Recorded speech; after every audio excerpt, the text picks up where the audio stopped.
dadi presiden dipaksa medun parlemen.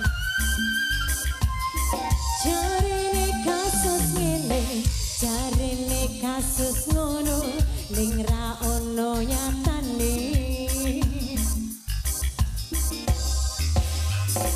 Dadi korban politik Orde Baru,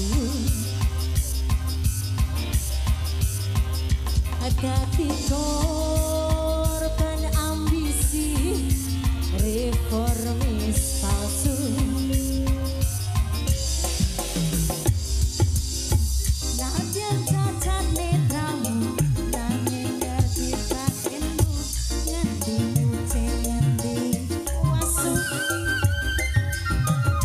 LSM opo partai, ormas opo ngomongin, sing penting tumindake. Keringan wong lemu, sing prasaja.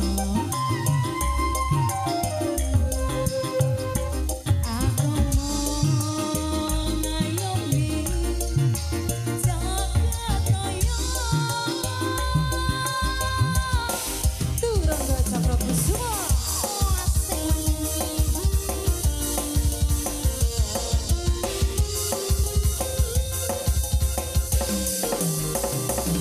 Ayo Mas.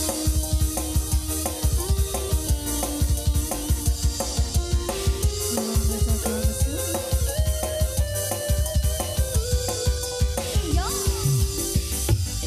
Salungamu ake sing rumangsa kelangan, pendekar rakyat sing wis lila dadi korban, dicegar ana rene mergo mbelani rakyate sing dianggep rapat.